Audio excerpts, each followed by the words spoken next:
Foundation. The webinar series is aiming at getting the best minds in the country and the world to speak to us, and our audience includes academicians, scholars, policymakers from across the country, and sometimes even from abroad. We have the recordings of the past, and today's event would also be recorded and available on our website by tomorrow noon. So let me welcome Professor Chetan Ghate to present his work on inflation and inflation targeting. That's the series that we have been doing on inflation and inflation targeting. And Professor Chetan Ghate brings in his highly qualitative research, which you would just see. With this, I hand over to Dr. Arvind Virmani, our chairman of the foundation and the chairperson for this session. Dr. Virmani, please.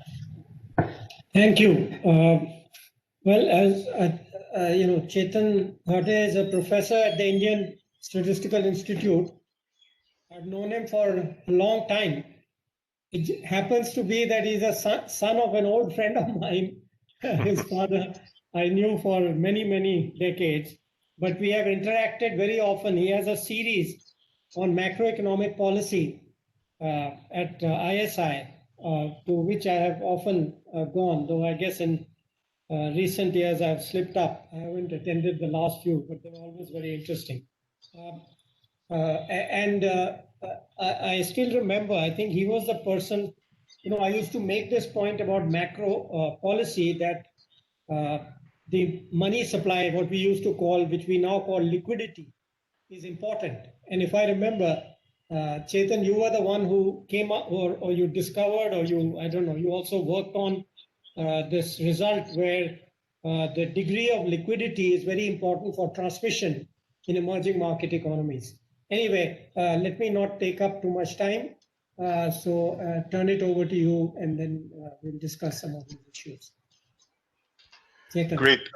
Thank you, Arvind, very much. Thank you, Charan, for inviting me.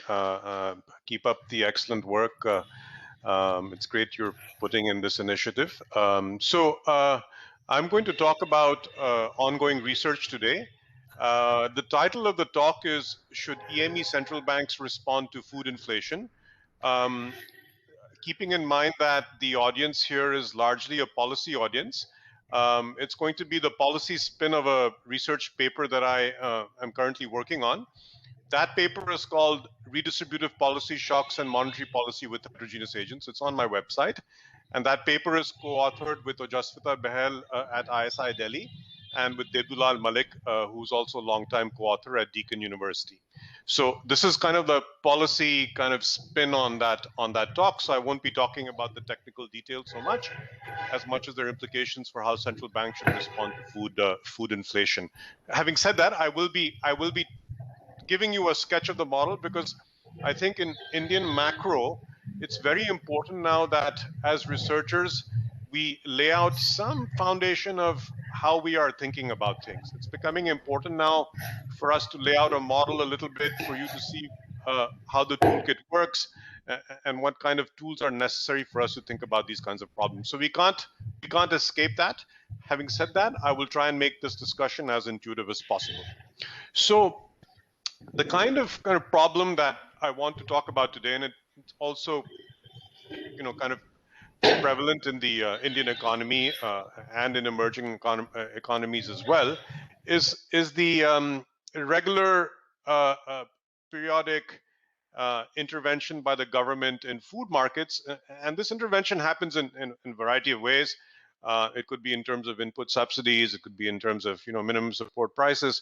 But one of the things where governments intervene is could be in terms of a new food security law, which on the extensive margin makes coverage of your population much higher, like India did in 2013. There could be targets for enhancing the income levels of farmers. So in India, we've seen targets for doubling farmer income. But the more kind of high frequency, if you will, periodic intervention comes in terms of stabilizing food prices. Sometimes this happens, through allowing imports, banning exports, and so on. But the more kind of durable intervention happens with the procurement and redistribution of food through the PDS system. And what we are going to do is call these interventions, these particular procurement and redistribution style interventions, as redistributive policy shocks. And I will explain that a little more. And these policy shocks, where governments decide to procure and redistribute more food from the agricultural sector and then disperse it to the poor population, have strong implications for the food subsidy burden. And what we want to ask is, are these kinds of interventions inflationary? And if they are, how are they inflationary? And should central banks respond to them? Right? That's how I'm approaching food inflation and monetary policy. I mean, the common refrain in India is, and this is somewhat journalistic, is that you have food and you have core. Food is essentially driven by erratic supply side disturbances, and the argument often is, well, the central bank cannot control the weather, and so on. So the central bank should not be responding to temporary deviations or spikes in food unless these have second round effects or get generalized. But that argument is hazy. We don't know how to formalize it. We don't quantify it in a good way. So I want to take a stab at this kind of statement and this kind of question through a concrete model, and then tell you that how central banks should respond. And by the way, for those of you who are researchers, this is a nice research area to be in, i.e. thinking about the general equilibrium foundations of macroeconomic policy, but to study in particular emerging market economy business cycle type questions. Now, going back to the kinds of interventions that governments make in the agricultural sector or in the food sector. So one example is of a more durable kind of intervention. India passed the National Food Security Act, which was very ambitious. It provides 5 kilograms of cereals per person per month to approximately 2/3 of a 1.3, 1.4 billion population. So it's very large.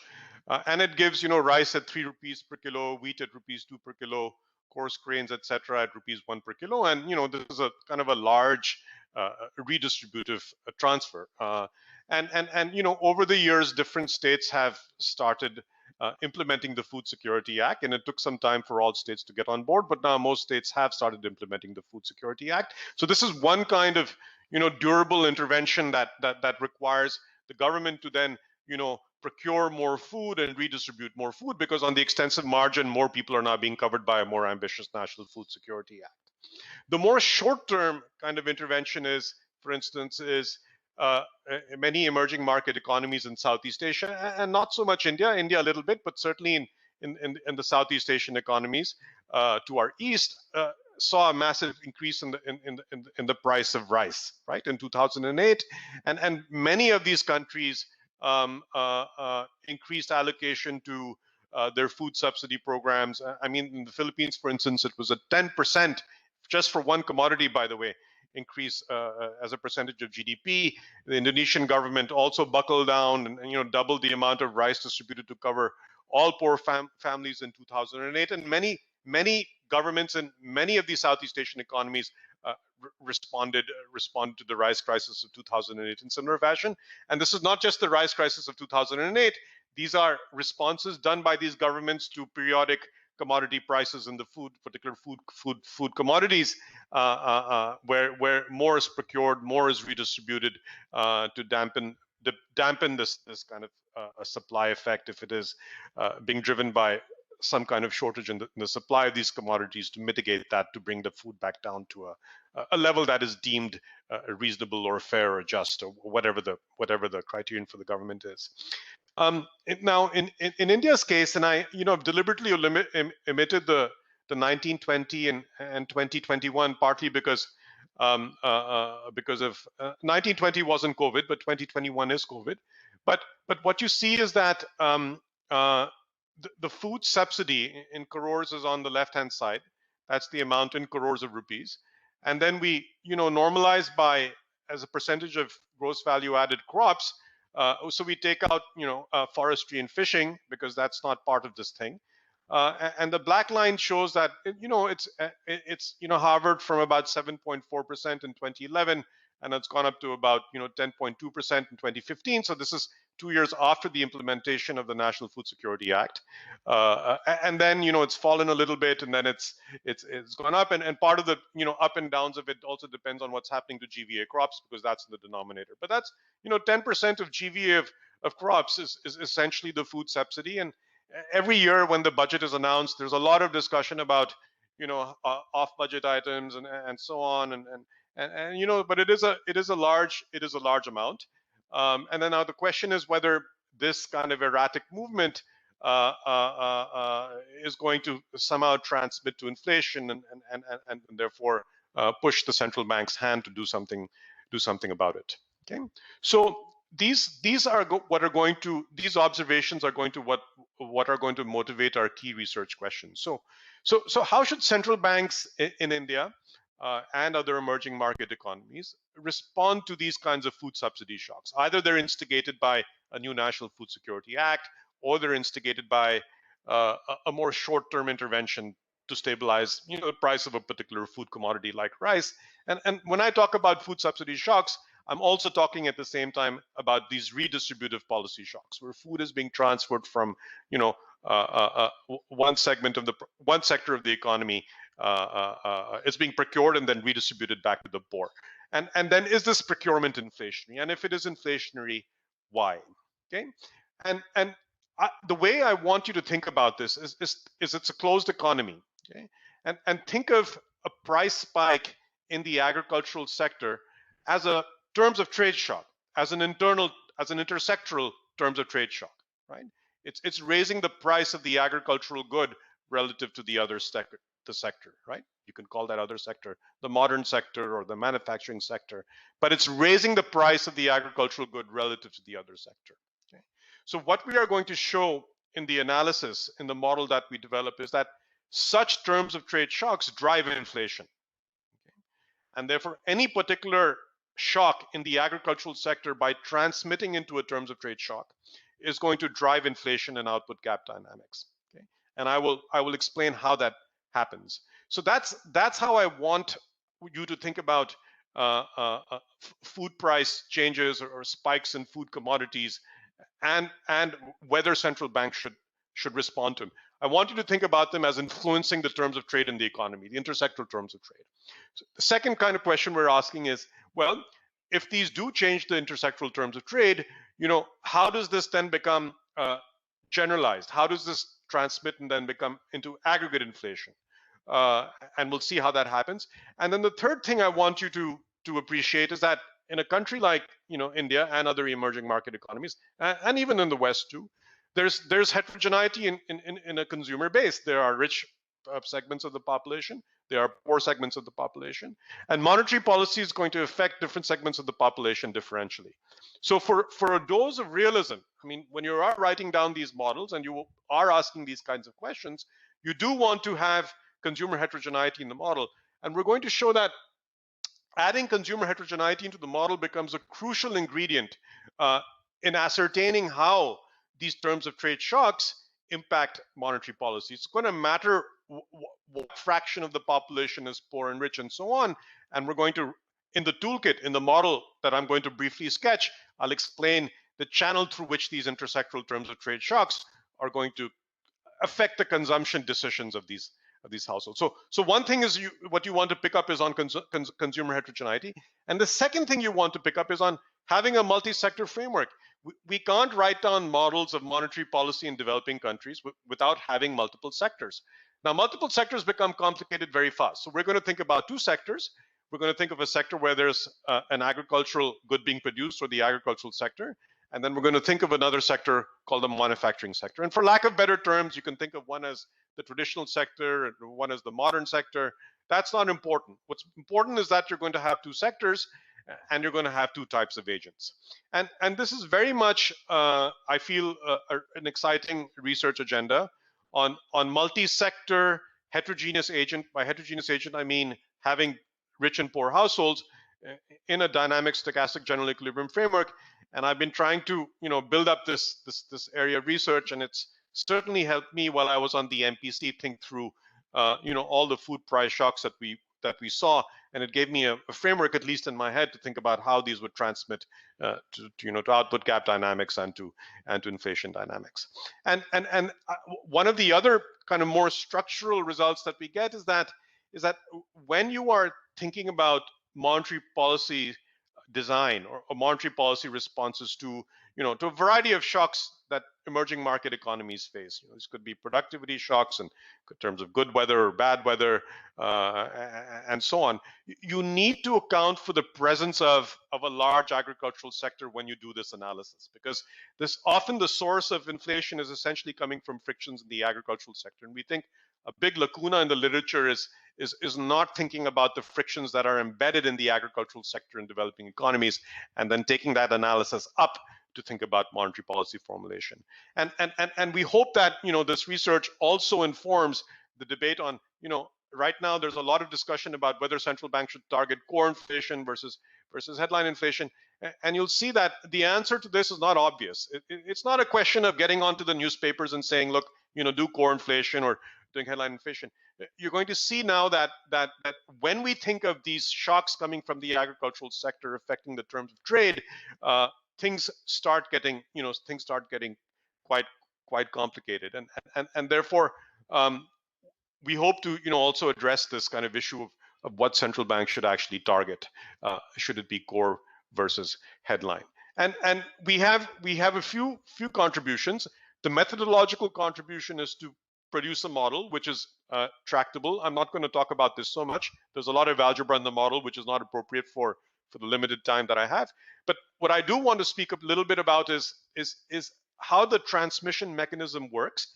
And I will talk about, in the paper, I've extracted 3 shocks: a standard productivity shock in the agricultural sector. So you can think of this as being, good rainfall or bad rainfall.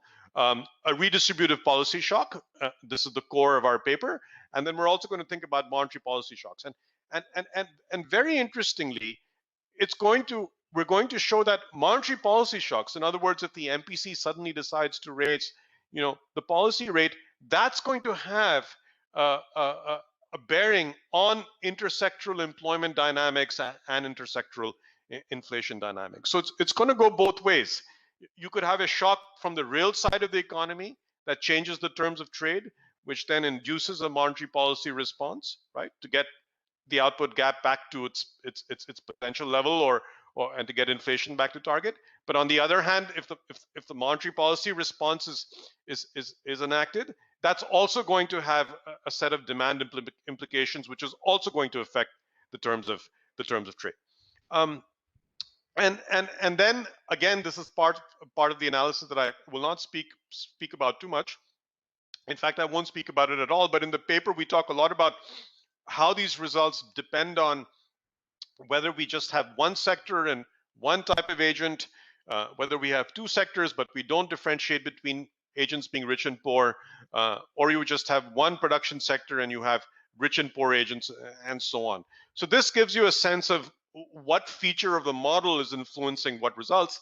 I won't have that much time to talk about this, but in our paper, we talk a lot about how shutting off one of these features changes the results. And the upshot is it doesn't change the results, but it changes the quantitative estimates. And but this is not the core of what I'm trying to say here. And finally, what we find is that if it is the case that governments intervene, they decide to procure more, they use this procurement to offtake, give the poor more food for whatever reason. We do show that this generates inflation, number one. And number two, but despite generating inflation, which means that the central bank should respond, this particular intervention can still be welfare enhancing. Okay, in other words, even though the central bank responds to bring inflation down because of the shock, this is going to be it can still be welfare enhancing, which is a surprising result, because typically you would think that once central banks respond to take care of this inflation, consumption should fall and output should fall, and so in some sense welfare should fall. But what we show is that despite generating inflation, redistributive policy shocks and the monetary response to it can actually be welfare enhancing. Okay, so let me give you a sketch of the framework. Okay, so it's important that you see this. I tussled with this a little bit whether I want to put this up, but a little bit of math doesn't hurt. Okay, so what's the story we have in mind? All models should be motivated by a story and a setup. So it's an abstraction, of course. So there are two types of agents. They're going to be rich and poor. The rich are going to save in terms of bonds. Okay, so there's no physical capital in the model, and the poor don't have access to financial markets. Okay, so they basically consume their entire wage income. Okay? So that's one way through which rich and poor are different. Rich have access to financial markets and can buy bonds to smooth their consumption, and the poor can't. So that's the first way. The second way is that the poor are going to be assumed to be more risk averse than the rich. Okay? By risk averse, I mean that they're going to have, the poor are going to have a lower intertemporal elasticity of substitution. Okay? What that means is that, when there are swings in the interest rate, if you have a lower intertemporal elasticity of substitution, you may not want to juggle your consumption around that much because you're risk averse. And the rich are going to have a higher intertemporal elasticity of substitution, which means that they're going to be more willing to substitute their consumption intertemporally. And this assumption is motivated by a lot of work that was done in the mid-90s, which actually estimated the degree of risk aversion across rich and poor households by Atkinson and Ogaki in a well-known paper in 90s. So we've borrowed these estimates and we're going to use this as another way in which the rich and poor are different. Okay? So that's on the household side on how these two segments of the population may be different. Now on the production side, there's going to be an agricultural sector and a manufacturing sector. And as all of you know, the agricultural sector is typically characterized by flexible prices, right? It is also typically characterized as being competitive, although it is heavily distorted in emerging market economies. And the manufacturing sector is the other sector, which is the sticky price sector. So this is the sector which is going to give bite to monetary policy. Okay? And it's also going to be monopolistically competitive. So this is standard. The sticky price sector is typically assumed to be monopolistically competitive, which makes the manufacturing sector firm, give it some pricing power. And the agricultural sector is flexible price and it's completely competitive.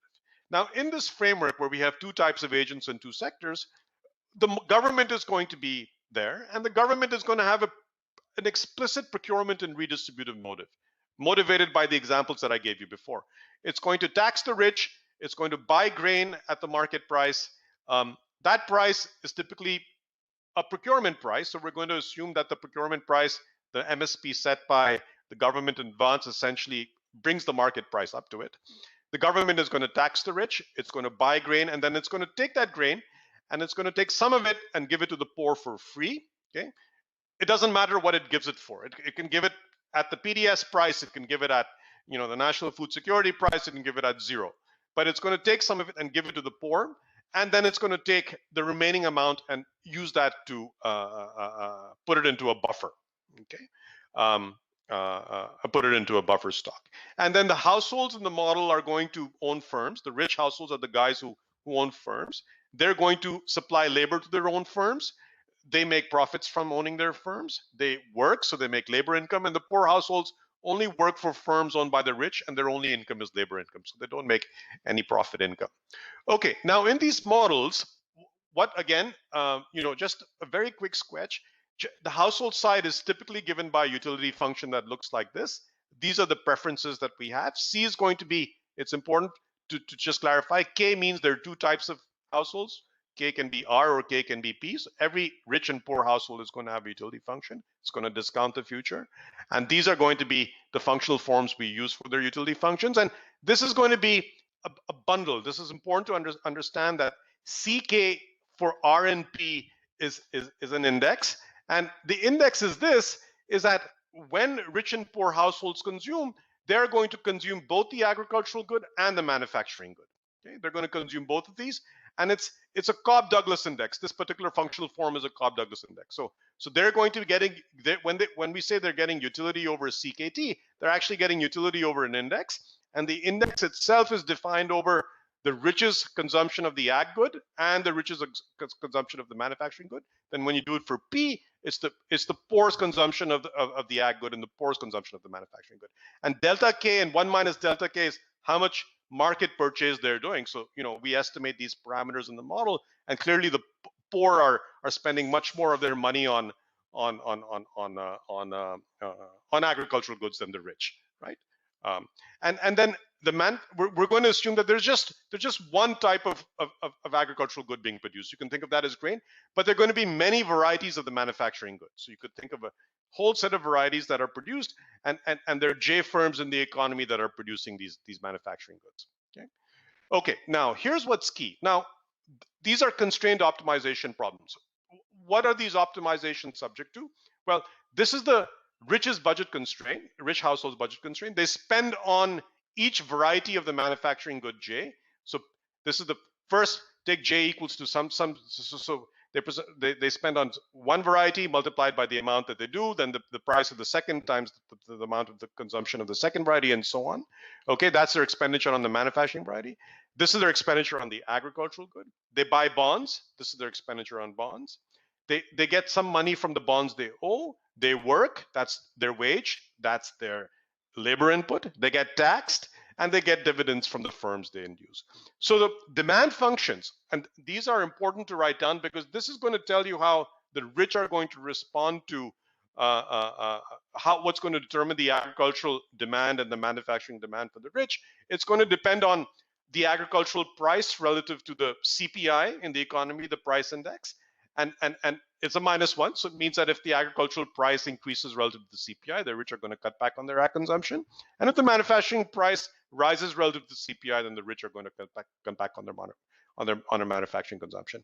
And the CPI is this expression below over here. Okay, this is the consumer price index. Okay, now how does the subsidy work? The subsidy works. I'm going to go a little faster now because I realize I'm constrained for time. So just a quick sketch. Part of the agricultural consumption of the poor, CPA, is subsidized. Okay, this is CSPA. So lambda is a number between 0 and 1. That's the policy. So the National Food Security Act effectively yields some number, which is the subsidized proportion of the total ag consumption of the poor. So that's the subsidized part. That's what they buy in the market because they need more than the subsidized part to survive, and that's their total agricultural consumption. But what's kind of different in the budget constraint of the poor is that there are no bonds here. So they buy manufacturing goods in the market, they buy agricultural goods, but the fact that a fraction of their agricultural goods are subsidized means that what they have to pay on their open market purchases gets reduced by 1 minus lambda. So in other words, if 20% of the total agricultural consumption by the poor is subsidized, then their open market purchases is about 80%, right? It becomes 80%. They don't have to pay 100% of their open market purchases on agricultural consumption. They just have to pay 80% because 20% of it is subsidized. And this becomes less than equal to the wage times their labor income. Now, the CPI that the poor face are slightly different. This is going to be PT prime. So, and it's PT prime because the poor don't pay PA, they pay effectively 1 minus lambda PA, this after subsidized price, because they're getting some of it for free. Okay. Now, here's where shocks to the agricultural sector matter. So keep this in mind. The terms of trade is going to just be the intersectoral relative price. It's going to be the price of the agricultural good and the price of the manufacturing good. And you can show that aggregate inflation, right, is going to depend on the terms of trade. Okay? So any shock in the sector is going to impact, if it impacts PA or PM, is going to impact T and therefore impact pi. And central banks respond to pi. Okay? So that's the mechanism through which central banks are going to respond. And the shocks and frictions that impact PA over PM are going to be productivity shocks or redistributive policy shocks and so on. Okay, that's the first thing. Second thing is that phi here, again a number between 0 and 1, is the proportion of the procurement that the government does that is redistributed to the poor. Okay, so I may, for instance, procure if 100 million, quintals of rice are produced annually. I suppose I'm, for some buffer stock norm or contingency norm, I'm procuring 30. So phi-t is going to be 0.3, and then I'm taking some of this procurement and I'm giving it back to the poor as a subsidy, because I'm multiplying their relative population mass. So mu r is the fraction of the population that is rich, 1 minus mu r is the fraction of the population that is poor.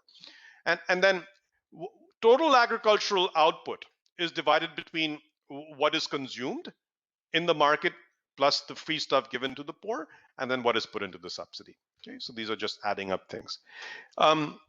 Output is based only on labor inputs, and A is technology. This is the shock to technology. Manufacturing output is again based only on labor input and a shock to technology. And this is going to be the shock to the manufacturing sector productivity. And then we are going to think about the discussion before, where I showed you the food subsidy moving somewhat erratically as a deviation in the policy, where if there's a more extensive procurement and redistributive regime that comes in, either because of a National Food Security Act or something, then the actual procurement goes up relative to some long run average that has been going on so far, and we are going to assume also that this is done with the motive of redistributing. So governments procure more, announce higher minimum support prices, procure more, and then redistribute more, and the fee is going to be the part that is redistributed. So that's why it's a procurement and redistributive shock. So these are going to go together. In other words, you redistribute more after you've procured more. You could also redistribute more without procuring because you have a buffer stock. We don't treat that in the model. So we think of this kind of procurement and redistribution happening because procurement and redistribution happen in tandem. Okay. Now, just to give you a flavor here, as I said, I'm promising to just give you a sketch. What changes here? Now, because we have two sectors and two agents, and because the variable, I mean, the one thing that you should, see here is that we have this variable T, the terms of trade. This is now floating around over here. Look at it. It's over here, and it's tucked into some of these expressions over here. So the terms of trade is affecting y tilde t. What is y tilde t? This is just the standard IS equation. This is the equation that summarizes goods market equilibrium in your economy. It tells you that the output gap in time period t depends on the expected value of tomorrow's output gap, and depends negatively on the central bank's real interest rate deviation from the natural rate. And for those of you who don't know what N is just the flexible price allocation. It would be the real interest rate that would occur in your economy when there are flexible prices. So if the central bank raises its real interest rate relative to the natural rate, that's going to depress the output gap. That's going to cool down the economy. But when you have two sectors and two agents, all the structural parameters corresponding to the setup end up floating around. Okay. In a one sector, one agent framework, you wouldn't have this last term over here. You would just have these guys here. But now you have TT floating around. So this is why I said any shock that changes the terms of trade is going to change the output gap, right? And then from the new Keynesian Phillips curve, any shock that changes the terms of trade, which changes the output gap, which is over here, is going to affect inflation. Okay. And then the terms of trade is going to independently affect inflation as well through all these structural parameters over here. So it's not important for you to understand what's happening in each of these terms. What is important to understand is that once we have a two-sector setup and we have two agents, right? And the agents are different in the respects that I said, that some can access bond markets, some are more risk averse than others. These features of that structure end up playing around and impacting the impact of a change in the terms of trade on the output gap, number one. And number two, that of course impacts inflation directly because the output gap changes, but the terms of trade also impacts inflation separately through these other terms. And then when inflation changes because the terms of trade has changed, and the output gap changes because the terms of trade has changed, a central bank must respond by changing real interest rates. So the title of the talk is, should EME central banks respond to food inflation? This tells you, yes, it should. Now, How much it should respond is an empirical question. So we're going to simulate this model and get a sense of how large these interest rate changes should be. Okay? And if they are large or if they are small, that gives the MPC some sense of whether to respond, maybe not respond now or wait and watch and respond later. But this is telling you that the terms of trade is directly entering into the output gap dynamic equation, the DIS, the goods market equilibrium equation, and it's also entering into the aggregate supply equation of the economy, which gives you a relationship between inflation and the output gap. The terms of trade are floating around here. That's the first thing. The second thing is, how does the rich and poor's consumption, CRT and CPT, respond to these terms of trade shocks and these procurement shocks? So very simply, well, the rich agents can access bond markets. So whenever the central bank raises its real interest rate, the rich, because there's a negative here, is going to cut back its consumption because the opportunity cost of consuming has gone up. So they're going to cut back. This is the main transmission mechanism in new Keynesian models. And this is a very interesting, the field is kind of moving ahead and kind of saying that this is not a great way to think about monetary transmission, by the way. And then remember what fee was. Fee was what is redistributed to the poor. YP was what was procured. So these are going to have a direct impact on the consumption of the poor. Okay, from this kind of expression over here.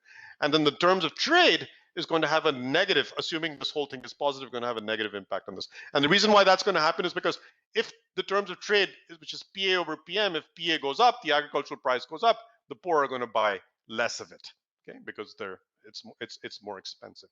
So when this now allows us to say, look, the poor and rich are different, and they are responding to the real interest rate differently. Okay?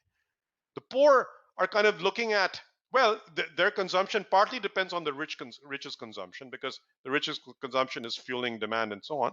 But the policy for the government to redistribute and procure is directly impacting them, but that's also having an impact on the terms of trade, which is impacting their consumption negatively.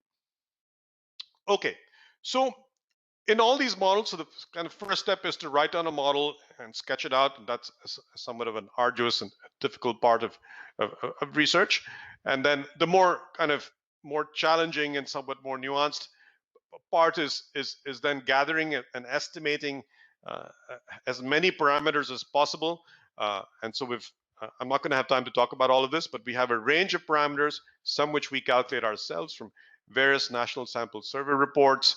We have estimates on, rural poor, rural rich, urban poor, urban rich, and then by consumption deciles, we have estimates of PDS consumption, non-PDS consumption, and so on. So we're able to estimate the population share of the rich, consumption share of the rich, how much is being subsidized in terms of what the poor consume, what their market purchases are, and so on. And there's a large appendix in the paper which tells you in detail how these parameters have been estimated. Okay, and these are estimated from the RBI's monetary policy reaction function, and then we estimate the productivity shocks for the agricultural sector, and the procurement and redistributive productivity shocks from data on offtake and procurement, controlling for trends and constants and so on. Okay, now let me get to the heart of this thing, and then I'm going to wrap up. I'm going to give you, again, keep in mind the title of the paper: Should Central Banks Respond to Food Inflation? And what we're saying is that some shock is going to drive the agricultural price up or down, which is going to change the terms of trade. And we've already seen in the model that the terms of trade is going to affect inflation output gap dynamics. And therefore, from the Taylor rule, the central bank is going to therefore have to respond. Okay? So let's run through how this could work and how this could inform the MPC's decision. Because remember, I think when we, again, going back to the motivation where we say, we shouldn't respond to food inflation because that's from the supply side of the economy and the central bank has no control over it. That's wrong. That's not the way to think about it. The way to think about it is to say some shock has changed the intersectoral terms of trade. And now what we want to ask is if it has changed the intersectoral terms of trade, how is that impacting inflation, and how large is that in inflation? Okay, and in doing that, what we're trying to say is that the economy is populated by two broad groups, rich and poor, and we have equations for what determines their consumption. So what we want to do in this exercise is say, even if you think that these parameters or this analysis is yielding larger than desirable impacts or smaller, it should certainly motivate empirical testing. The thing about theory is theory tells empirics where to look, right? So this is telling you all the feasible channels through which this particular shock is filtering to the economy, and therefore for us to check whether it is, happening in the Indian data or in some candidate EME economy, theory tells you where to look. Okay, so how do we think about this? What's the toolkit? So here's how I would think about. Suppose you have a good monsoon, right? So we read a lot about this, or a bad monsoon, which happens periodically. And don't worry about the green line. The red line is our model. I won't have time to talk about the green line. But suppose you have a positive productivity shock. That should drive up agricultural output. And that should depress inflation in the agricultural sector because the supply of agricultural output has gone up. So it's like a shift out in the supply curve for output in the agricultural sector. If agricultural inflation falls, then PA falls. The price of the agricultural commodity should fall. And for this size shock, which is a 3% increase relative to the mean value of agricultural productivity, you get a fairly large decrease in agricultural inflation, about 2%. Okay? And you see this decline in the terms of trade. The red line says, so you get this decline in the terms of trade, PA falls. Now, how would wages respond in the economy? Well, the wage is always the value of the marginal product of labor, which is PA times AA. So PA has fallen, but productivity has gone up. And it so happens that the increase in productivity offsets the decline in PA. So you get a rise in the nominal wage.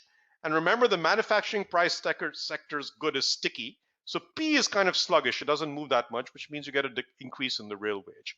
So a positive productivity shock should lead to a higher real wage in the economy. And I think that makes perfect sense. Higher real wages mean what? Higher real wages means that households deciding in the model whether to work more or work less are going to be confronted with income and substitution effects. Okay? Income effect is going to tell you, hey, you're richer, so let me work less. Substitution effect is going to tell you, hey, the wage has gone up, so if the wage has gone up, the opportunity cost of sitting at home has gone up, so you're going to work more. It turns out for the parameters in the model, there's going to be a mild decline in employment. Higher real wages means people will maybe kick back a little bit and employment is going to fall. Okay? Now, but remember that real wages have gone up. And if real wages have gone up, then that's going to mean that people will want to buy both the agricultural good and the manufacturing good, which pushes up consumption for both goods and therefore aggregate consumption in the economy. And because people want to buy more of the manufacturing good and agricultural good, that induces demand conditions in the manufacturing sector to get better. There's more production, there's more employment, there's more consumption. So you get an increase in manufacturing employment. So that's, see, now, unless you write down a model with these features, you wouldn't have a causal relationship between a productivity shock and manufacturing employment. But it does show that if you get an increase in agricultural productivity, that's also going to be a boost to the other sector's employment level. But somewhat paradoxically, because you get this increase in employment and the amount of employment in any period is pinned down by, is fixed, it also pulls out employment from the other sector. So you get a decline in agricultural employment, you get an increase in manufacturing output and employment, you get an increase in agricultural output, so total GDP goes up, the output gap goes up. Now here's another thing that is counterintuitive. Because the output gap in your economy has gone up, manufacturing inflation typically goes up. This is core inflation. This typically responds to a positive outback by going up. But this falls. And the reason why this falls is that manufacturing inflation depends on two things. It depends on real wage movements and the terms of trade. So this is pushing up the marginal cost of production, right? And this is kind of taking it down. And this effect kind of dominates because remember this is 10 to the minus 3, so this is not a very large effect. This effect dominates, and so you get a decline in manufacturing inflation. Again, something which is unintuitive unless you write down a two-sector model. So manufacturing inflation falls, Remember, agricultural inflation has fallen, so agricultural aggregate inflation falls. What does the central bank do? Central bank tries to keep inflation at 4% at its target. It cuts the normal interest rate because it sees that it has space. That makes the real interest rate get cut because prices are sticky. Now, a lower real interest rate means that the people in the population whose consumption is interest rate sensitive will increase it because the real interest rate has fallen. And of course, the poor's consumption is going to rise because the poor's consumption depends on the richest consumption. So the poor raise their consumption, and there's been no redistribution or procurement given to them. So there's no offset coming from there. And of course, the terms of trade has fallen, so the agricultural good has become cheaper. So that induces them to buy more. So you get a increase in consumption in the economy. Now, to the core of the paper, now suppose the government decides, and we estimate this from India's procurement and offtake data, it decides to procure more, it decides to redistribute more. If it decides to redistribute more, now this is like, unlike a supply shock, a demand shock, okay? That raises output, that also raises prices in the ag sector. That pushes up inflation, that's that red line over there. So it's about 0.5% for this kind of, this kind of intervention, it's about 0.5%. Higher agricultural inflation now raises the terms of trade, right? The agricultural sector benefits by this intervention. Not by much, it's 10 to the minus 3, but it raises the terms of trade. Again, by the value marginal product labor argument, you have PA times AA. PA has gone up, AA has not changed, we've not said anything about productivity, but you get a mild increase in the nominal wage, not very large. And then once you get an increase in the nominal wage, the real wage goes up. Real wage goes up, that induces income and substitution effects and so on. Aggregate employment in the economy rises because unlike the previous case where the income effect dominated, here the substitution effect dominates. Higher real wages induces households to actually work more and also to consume more, the red line. They work more, they consume more, so this procurement redistribution is good for the ag sector. But also because they're getting more redistributive food and their effective purchases of market food has fallen, it's like the price of food for them has gone down, so there's more demand in the food sector that pushes resources into that sector and leads to an increase in employment in that sector. But then, unlike the previous case, that actually pulls out employment in the manufacturing sector. Okay? Now, output goes up, output gap increases. Now, the manufacturing inflation, which is core inflation here, goes up, real wages have gone up, and the terms of trade have gone up. So there's no conflict here that raises manufacturing inflation. Aggregate inflation goes up because manufacturing inflation has gone up and agricultural inflation has gone up. So both go up, aggregate inflation goes up. So what does the central bank do? Should central banks respond to such an intervention? And the answer is yes. They will jack up their nominal interest rate by this much, not by a lot, but they should respond to it. And they will slowly then bring it back down as the economy gets back down to its output gap and inflation targets. It will raise this action by the MPC to raise nominal rates is going to raise the real interest rate by this much. Okay. Now, a rise in the real rate is going to cut back on rich's consumption. They will cut back because of the intertemporal substitution. But the poor now are going to raise their consumption. Why are the poor going to raise their consumption? Because they have been redistributed food too. And we saw in that equation that more redistribution induces them to consume more, despite the fact that there's been an increase in the terms of trade. But remember that the increase in the terms of trade, PA, they're effectively paying PA times 1 minus lambda, the subsidized price. So that has a big response in terms of their consumption. Consumption for this particular intervention here raises the poor's consumption by close to 2%. And therefore, total consumption, which is this line over here, actually rises in the economy by roughly 1%, okay, 0.01. Multiply that by 100%. So it rises by about roughly 1%. So what have we shown? What we've shown is that this kind of intervention, when it happens, it raises aggregate inflation, right? But it also raises aggregate consumption, this red line over here. So welfare has risen. So despite the central bank intervening and raising the real rate, it leads to a rise in welfare. So this shows you that it's what the central bank should do, what the MPC should do is far more complex than dividing the basket between core and non-core and saying, this is affected by something, this is affected by something, so you can't respond. No, this is general equilibrium. Something here, the primitive here, the shock to the policy is inducing a change in the terms of trade. Number one, that's the first link. The change in the terms of trade is inducing a change to real wages. Link number two. The change in real wages is inducing income and substitution effects, which affects employment dynamics across sectors. Link number three, as well as consumption dynamics across sectors. Number four, and that is having a bearing on the output gap in both sectors, the overall output gap, and therefore the extent of manufacturing inflation or core inflation and aggregate inflation. Number five, and then once aggregate inflation changes, and once you have a sense of what's happening to the output gap, from the reaction function of the MPC, you get a mechanical reaction by the central bank on what to do with the nominal interest rate, and therefore real interest rate, and therefore what happens to aggregate welfare from the rich and poor's differential response to this change in the real interest rate. Finally, and I'll end. So, can the story go the other way?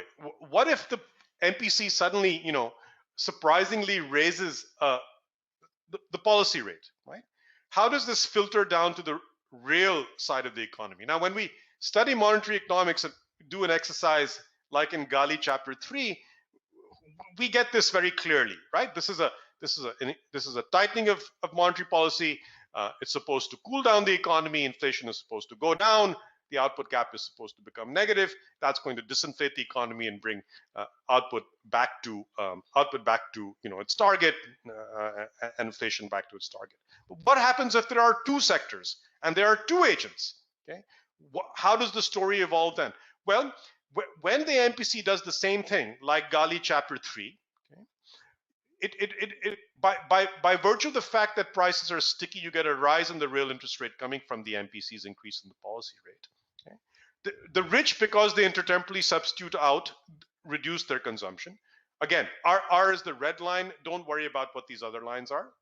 Okay, and the poor also, their consumption depends on the richest consumption. So because of the link,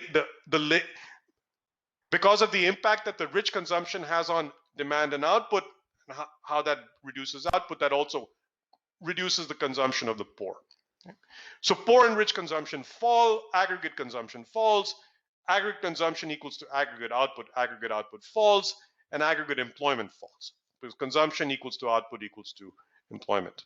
Okay, now, because output falls, the output gap falls. That's disinflationary. That leads to declining aggregate inflation. There's also a decline in the terms of trade, because now you have depressed demand conditions.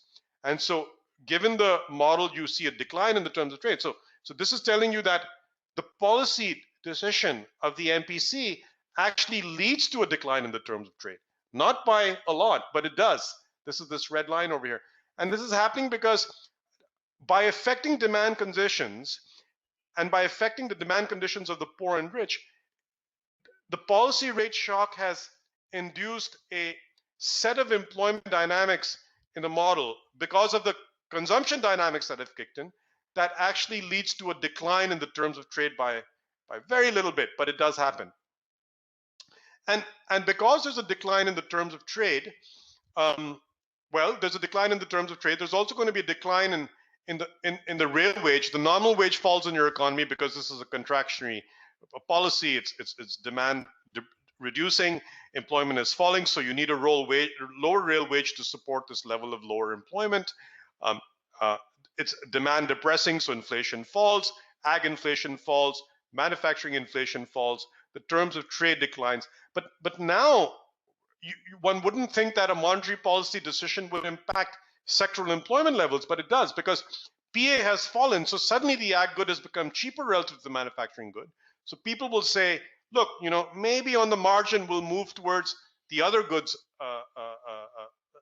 because the ag good has become cheaper, maybe we should buy more of it. So the red line indicates that it goes up, and more demand goes up for the ag goods, so people buy more food. That drives resources into that sector. And then, of course, because employment is fixed in every period, that pulls out employment from the manufacturing sector. So this kind of response here, where the MPC actually changes the policy rate, has a employment response across sectors, not very large, but there is a response. And this is just the nominal interest rate this is the shock that is happening that raises the nominal interest rate. And based on the endogenous adjustment of inflation and the output gap, the nominal interest rate must rise because the shock is such that it's a contractionary monetary policy. So I guess what I'm trying to illustrate to you is that the answer to whether central banks should respond to food inflation is far more complex than our thinking of it. It requires us to write down models.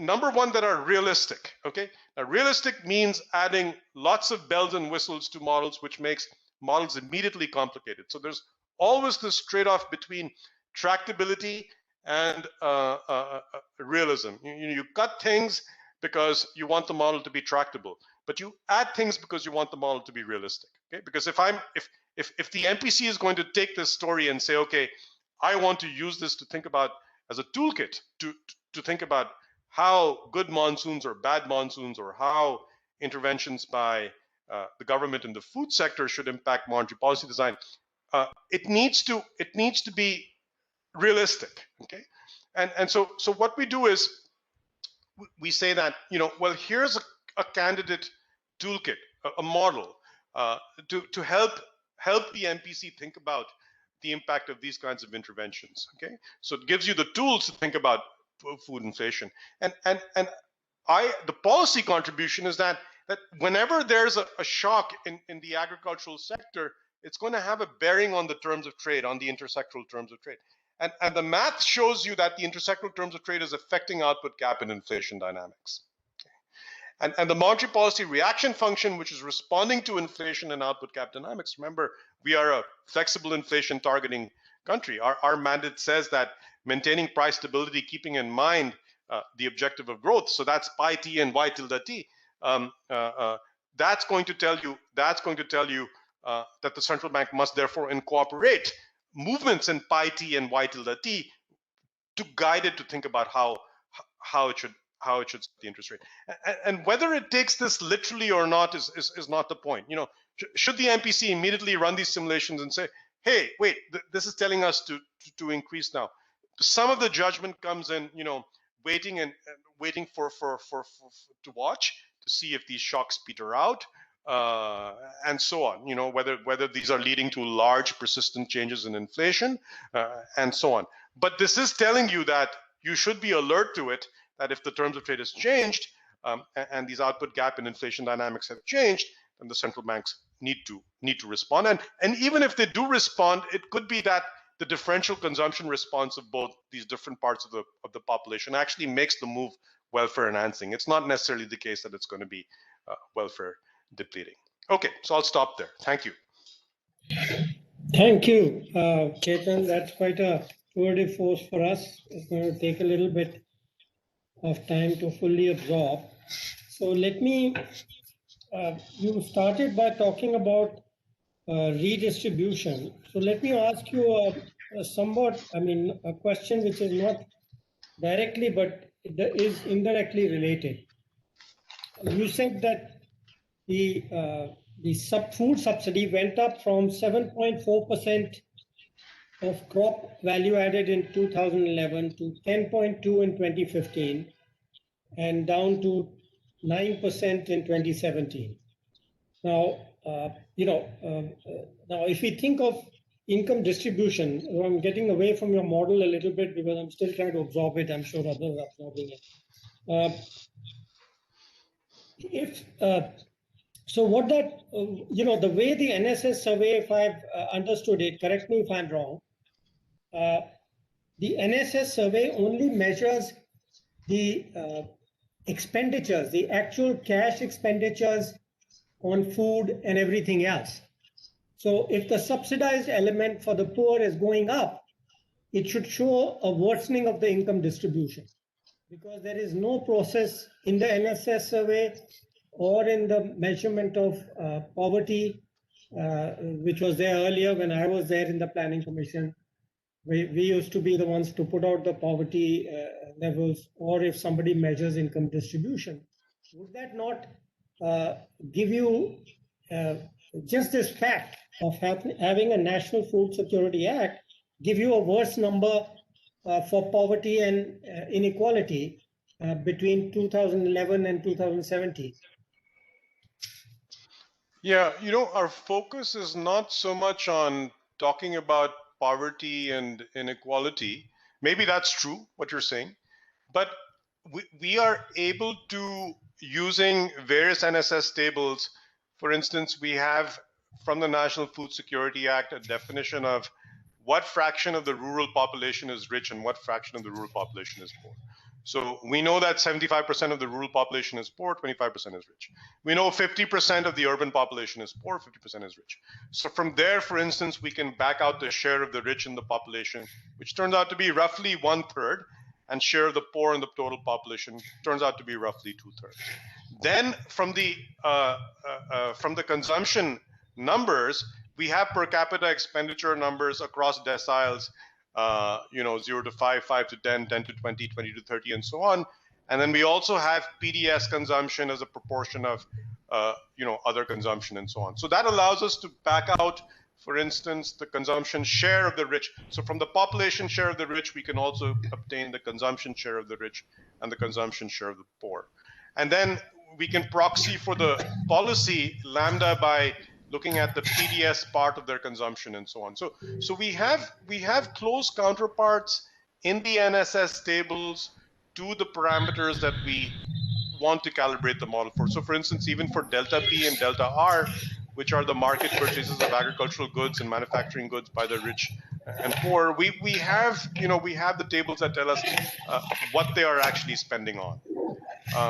So maybe you're right. Maybe inequality has worsened and maybe poverty has worsened. But that's not what we're saying. Is that when we have the time series for offtake, we have the time series for procurement, so we can fit processes for these things. We can estimate the parameters of the shock processes, and then we can simulate the models with this calibration. Okay, let me just clarify for you needn't address this issue before I go to general questions. What I am saying is that measured poverty, because of the problem which I have outlined, which doesn't adjust the prices of food to market prices, the very fact of giving subsidies, more and more subsidies, will mean that the poor spend less and less on food, and this will wrongly appear in the NSS survey as if they are eating less and are poorer. They are spending less money on food, and therefore they are adversely affected. The measured thing will go in the opposite direction. It's just a logical thing. It's not a rhetorical question. But okay, fair point. Yeah. You being a thinker in ISI, I just thought I'll check out this reasoning with you, but that's okay. So, Charan?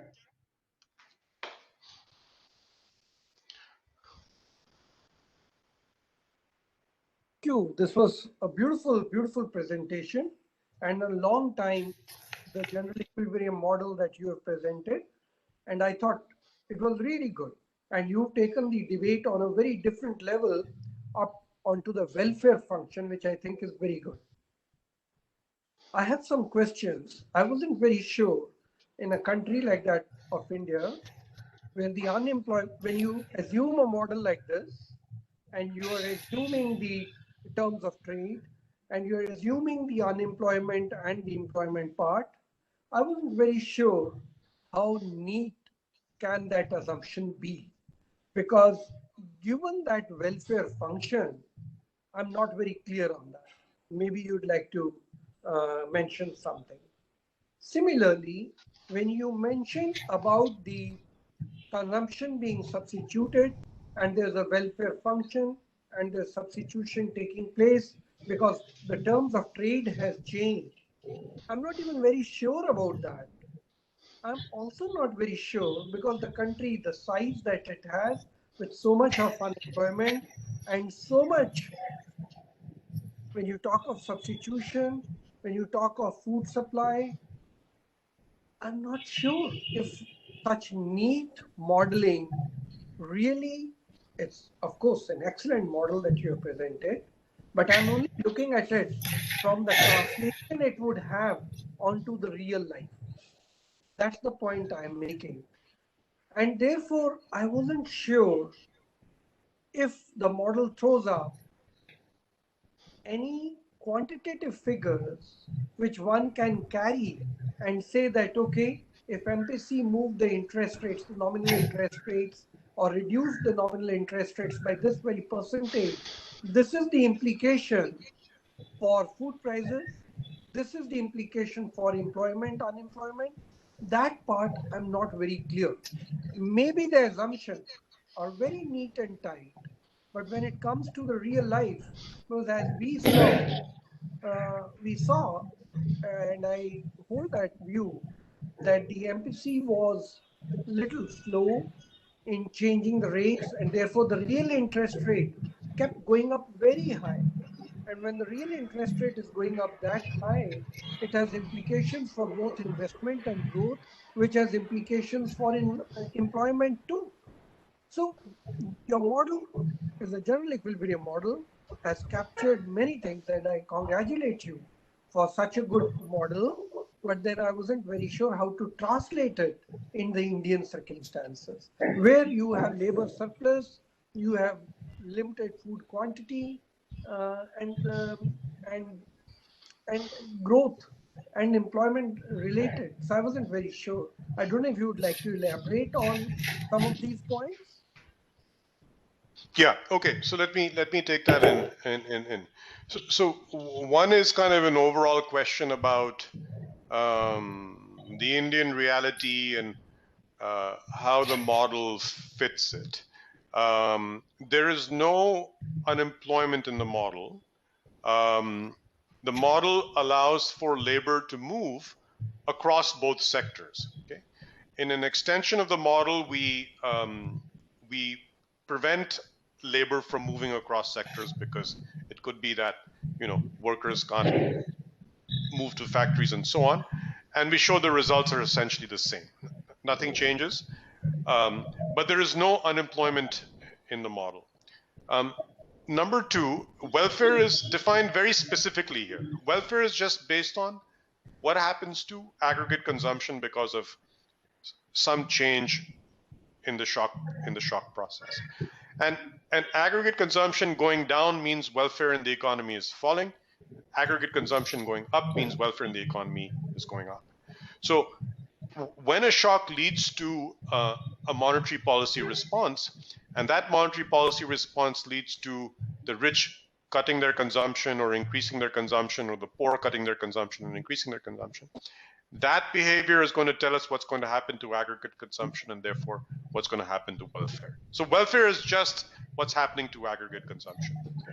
Doesn't depend on, in this model, doesn't depend on unemployment or employment and other informality, formality, and so on. What we have in mind for informality, a little bit maybe is being picked up by the fact that there are these second type of agents who don't have access to bond markets, who don't have access to financial markets, essentially consume all their labor income. And the third thing is, in this debate about whether the MPC kept real rates high, there are I guess two types of countries that adopt inflation targeting. One type of country adopts it when it has had a period of prolonged inflation. So in India, we saw after the great financial crisis, inflation in double digits for close to a 3.5, 4-year period, and then kind of high single digits before it started tapering down. Now, when a central bank pushed by the government adopts an inflation targeting regime in that circumstance, I would see that as the government's desire to restore credibility to the monetary policy process, because it's going to do that possibly without divine coincidence happening. Divine coincidence just means that it could be that in order to achieve the inflation target defined by the framework agreement may require the economy to disinflate, which is going to have implications for employment and the output gap. But taking that into account, keeping that in mind, it still enacts that agreement. It still enacts that agreement. So I would say that even if the high real interest rate it did disinflate the economy. And inflation over the last 4 years has been, apart from the COVID period, but for the MPC period, I think Pamidua may have talked about this, ranged from 3.9, ranged 3.9 to about CPI headline inflation was about 3.9% till February 2020, and maybe slightly higher after that till about October 2020, the pure 4-year term. Despite the output gap that was possibly created, I think it means it signals that the country is implementing a credible monetary policy framework, because it's doing this possibly at the impact of large output. That lends credibility to monetary policy. Another type of adoption of inflation targeting comes from, and you can think of in this first type that I'm talking about, the Canada and the United States being very similar. Canada implemented inflation targeting. If I recollect clearly, in the early 1992s, they broke away from U.S. monetary policy and signaled that they wanted to credibly adopt inflation. Another kind of country that adopts flexible inflation targeting are ones that are already have inflation more or less low and in control, and then adopting inflation targeting is kind of one more thing that they do. Okay, and I think there.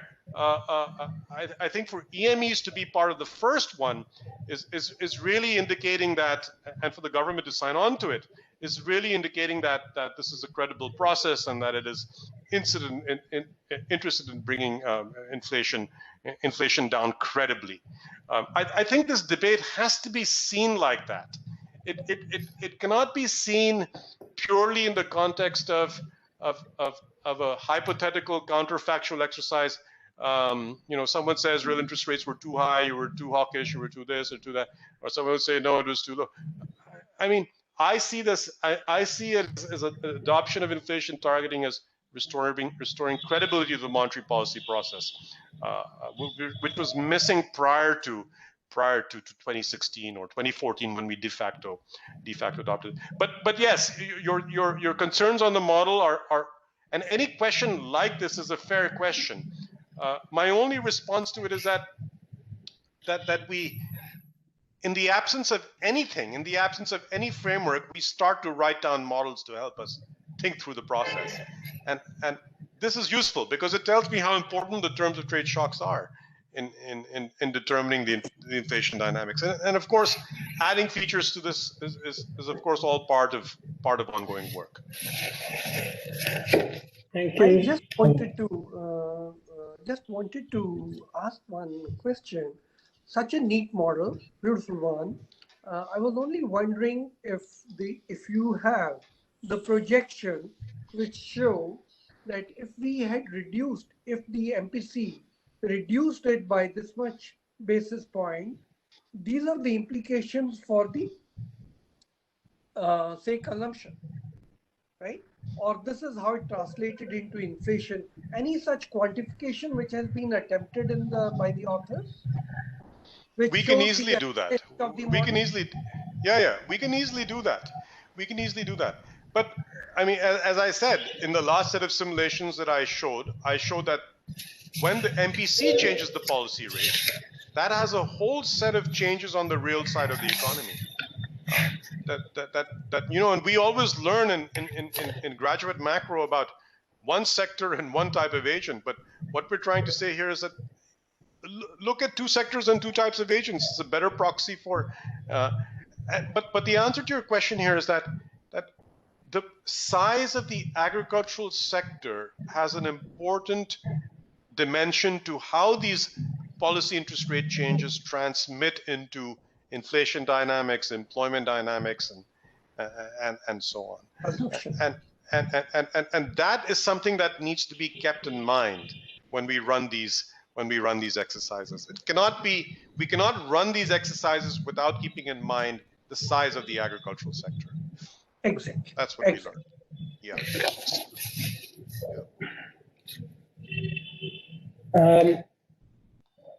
Charan, do you see any? Okay, let's see. I agree. Are there any questions in the chat which you picked up? I agree with you when you said it'll take time to absorb, because an elegant model has been presented. Yeah. Reasonably mathematical, and therefore I don't see any questions Yeah. But if there are any questions, we can still welcome the participants to ask. Yeah. So, right. So, Sharan, I mean, while people are thinking, let me just, so let's,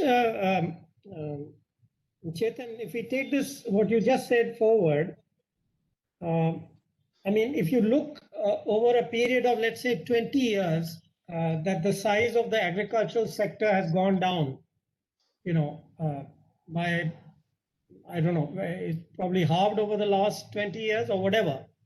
I mean, what changes would you see in terms of this relationship between monetary policy and how, you know, that's a good way for the common person to think. How you know, with a sector, size of the sector 20 years ago versus the sector today, what would be different in terms of the way we want to conduct monetary policy or anything else? Well, I mean, the size here, by the size, we mean the employment share. And even though the size of GDP has fallen, as you say, from maybe 60, 70% to about 15%, the employment share is still about, 40, 45% compared to a much larger number. But our insight is that, when you have a large agricultural sector, it essentially makes... No, sorry, but does that mean there's no change? I mean, is that what you would conclude from it then? Because it's still 42%. Well, I mean, take the 42%, Yeah. and what it does say with that number, or with whatever number you pick, India has that number. The effectiveness of monetary policy is much less. That's what it's saying. I mean, we always talk about transmission with respect to, frictions in the financial sector, NPAs and external benchmarking, whatever it is, that entire gamut. What we're saying here is that the size of the agricultural sector has an important bearing on the effectiveness of monetary policy. It essentially makes monetary policy less effective. So to answer your question, if employment shares decline, then we move towards a situation where monetary policy is rendered more effective. Okay, yeah, that's the best we can say. That's the best we can say. Yeah. Fine. Yeah, that's a useful thing for the people. Yeah. Okay. Let's see. Is there anything else? No, there's nothing else. So, Charan, I think we'll conclude then. Yeah. As it is, we have gone beyond our time. I don't know if anyone wants to ask a question. Mr. Nagesha wants to ask a question. You can ask your question because I see some. Otherwise, I would like to simply ask Professor, by when are you expecting to finalize this paper of yours? It sounds very interesting. And, even the models that you said where you're going to bring in the new features, the bells and whistles, where on the unemployment and employment and the variation between the two sectors, possible movement or no movement, and then the forecasting thing. By when do you expect to bring the paper out? Well, there are many features of the paper that are already in the model that are already in the paper. The latest version is up on my webpage, and I can't give you a calendar date, but it's ongoing work. So hopefully it'll be up in the public domain whenever it's ready. So, but yes, it's very much part of a research agenda to think about food inflation in a more analytical way. So. So can we conclude? So with this, with the permission of the chairperson, Dr. Arvind Virmani, I would like to conclude this session. I want to thank Dr. Virmani for having chaired this session, and of course, Professor Chetan Ghate to have come and spoken to us and detailed the paper with us. My request to all of you is tomorrow you will have it on our website, the recording. Maybe we'll have to all listen to it once again.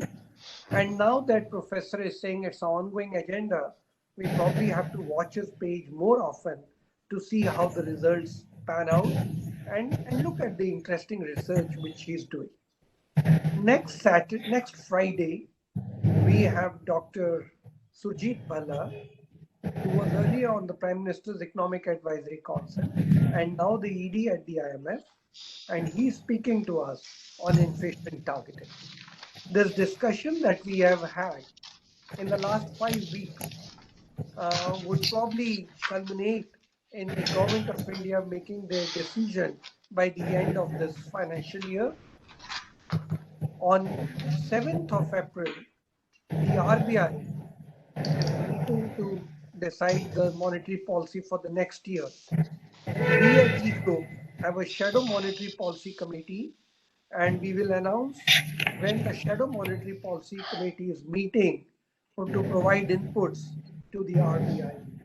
So therefore, request you to please watch the page of EGROW Foundation. On 2nd April, 6:30 today, we have the discussion by Dr. Surjit Bhalla. It's a co-authored paper with eminent economists from the IMF on inflation targeting. And around this period, we will also be doing our EGROW shadow monetary policy. So please continue to look at our webpage. With this, once again, let me thank the chairman of the EGROW and the chair of the session and Professor Ghate and all the participants to have actively participated in this discussion. Thank you very much. Thank you. Thank you. Bye.